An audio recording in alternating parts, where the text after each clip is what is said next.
Saat ini, di Indonesia, sedang maraknya terjadi pinjaman online. Hal tersebut sejalan dengan perkembangan teknologi informasi yang sangat pesat. Hal ini menyebabkan masyarakat mudah mengakses berbagai hal, baik itu hal yang positif maupun hal-hal yang negatif. Tapi, apa itu pinjaman online? Jadi, pinjaman online merupakan bantuan finansial yang diberikan oleh jasa keuangan tertentu kepada orang yang membutuhkannya. Nah, dari kasus pinjaman online ini sendiri, muncullah 3 pertanyaan. Yang pertama, apa faktor-faktor yang menyebabkan masyarakat atau orang-orang terjerat dalam pinjaman online? Yang kedua, apa dampak buruk atau dampak negatif dari pinjaman online? Dan yang ketiga, bagaimana cara kita menghindar atau bagaimana cara kita menghindari pinjaman online tersebut? Baik, inilah Nagi, narasi, logika, dan hati.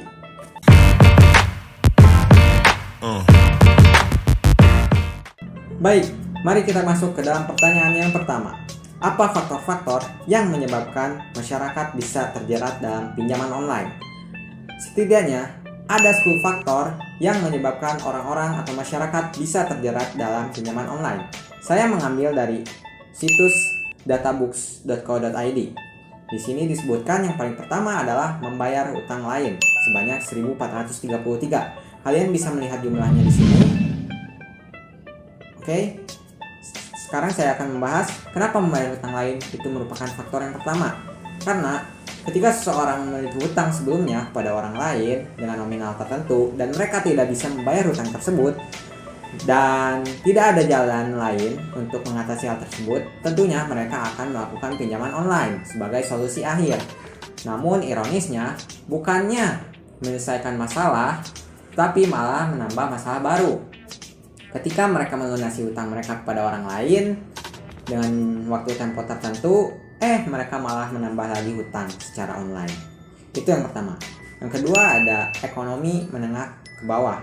Artinya masyarakat yang memiliki kelas ekonomi menengah ke bawah, ya mereka rentan untuk melakukan pinjaman online.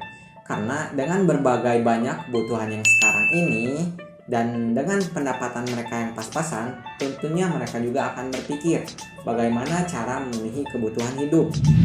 Dan akhirnya jika sudah tidak cukup lagi dana, mereka melakukan pinjaman online. Yang ketiga, dana cair lebih cepat. Maksudnya apa? Maksudnya, dana yang dipinjamkan itu akan sangat cepat prosesnya karena melalui sistem online atau dalam jaringan. Selain itu, persyaratannya pun bisa terbilang mudah. Yang keempat, ada memenuhi gaya hidup. Ketika seseorang memiliki gaya hidup yang tinggi, mereka cenderung akan sulit lagi untuk menurunkan gaya hidupnya. Contohnya saja, ketika mereka memiliki gaya hidup tentang pakaian yang tinggi, misal nih, mereka ini harus mempunyai atau memakai pakaian yang branded. Nah, ketika mereka tidak memakai pakaian yang branded tersebut, mereka akan merasa gengsi kepada orang lain karena dia sudah terbiasa untuk memakai pakaian yang branded atau bermerek. Yang kelima, ada kebutuhan yang mendesak. Kebutuhan yang mendesak ini biasanya terjadi pada kepala keluarga, yaitu untuk memenuhi kebutuhan primer mereka, untuk memenuhi biaya makan, biaya pakaian, dan lain sebagainya. Ketika tidak ada solusi lain untuk mendapatkan makanan, akhirnya mereka meminjam pinjaman online dan akhirnya memenuhi kebutuhan primer mereka. Yang keenam, ada perilaku konsumtif. Nah, perilaku konsumtif ini hampir sama seperti memenuhi gaya hidup. Biasanya ini terjadi di kalangan anak muda.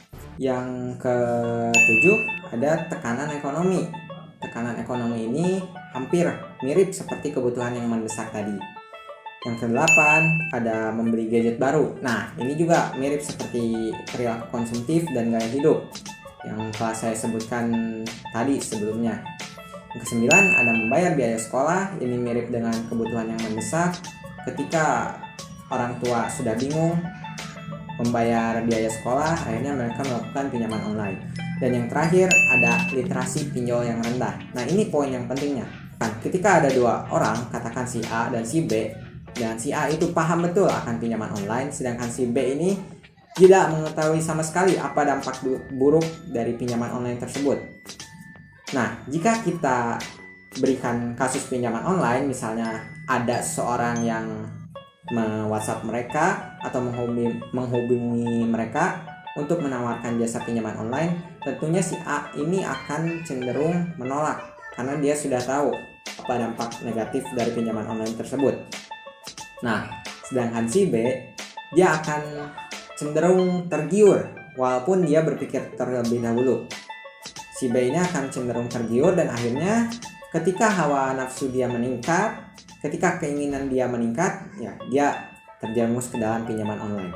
Baik, itulah pembahasan nomor 1, yaitu faktor-faktor yang menyebabkan masyarakat terjerumus ke dalam pinjaman online ilegal.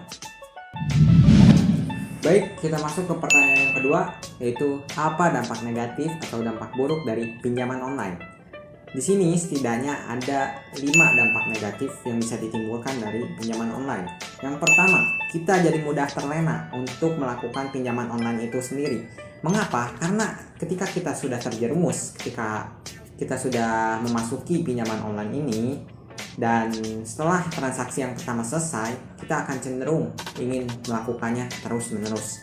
Yang kedua, suku bunga yang tinggi. Nah, terkadang di pinjaman online tertentu yang ilegal tentunya, mereka itu tidak menyebutkan bunganya berapa. Mereka tiba-tiba mematok bunga ketika di tengah-tengah proses kita meminjam. Nah, tentunya ini akan mengagetkan kita akan nominal yang kita harus bayar nantinya.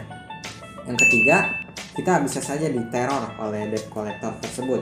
Ketika kita tidak mampu untuk membayarnya, kita bisa saja diteror. Nah, ini harus hati-hati karena debt collector itu ketika mereka sudah mencapai batasnya, mereka tidak akan memikirkan tentang kemanusiaan lagi, dan ini bisa menimbulkan tindakan kriminal. Yang keempat, ada merusak hubungan sosial. Mengapa? Karena biasanya pinjaman online tertentu itu memerlukan data orang-orang yang dekat dengan kita. Tentu ini akan merusak hubungan kita dengan orang-orang terdekat. Yang kelima, pemberlakuan denda yang tidak wajar. Nah, denda ini juga hampir sama dengan suku bunga. Mereka dengan seenaknya mengatur denda yang mereka inginkan. Tentu ini akan merugikan kita semua. Nah, jadi itulah pembahasan nomor yang kedua tentang dampak buruk atau dampak negatif dari pinjaman online ilegal. Baik, di sini kita memasuki pertanyaan nomor ketiga, yaitu bagaimana cara menghindari dari pinjaman online ilegal. Baik, di sini ada 3 tips dari saya. Yang pertama adalah kunjungi situs OJK.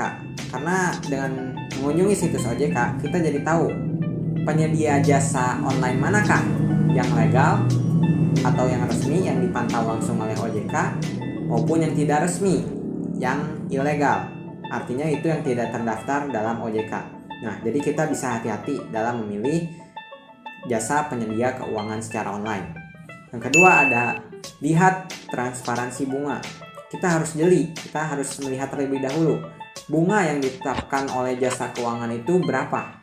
Jika ada, bisa jadi jasa keuangan tersebut memang dipantau oleh OJK. Ya, balik lagi ke poin nomor 1, kita harus mengunjungi situs OJK. Dan yang terakhir, jangan tergiur oleh ajakan-ajakan yang memaksa. Nah, namanya juga kita manusia ya, kita cenderung lebih tergiur. Tapi dengan adanya pinjaman online ini, kita harus lebih waspada lagi karena hal tersebut dapat merugikan kita semua. Nah, bagaimana jika kita sudah terlanjur atau sudah terlambat nih, sudah melakukan pinjaman online secara ilegal?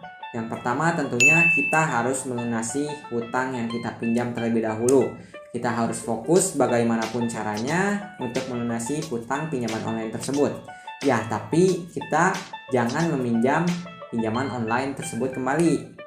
Nah, langkah selanjutnya kita bisa melaporkan kepada kepolisian setempat mengenai jasa penyedia keuangan tersebut yang ilegal. Nah, mungkin Cukup sekian yang bisa saya sampaikan dalam video ini. Terima kasih kalian semua setelah menonton video saya. Mohon maaf apabila ada kesalahan kata dan bahasa. Dan sampai jumpa.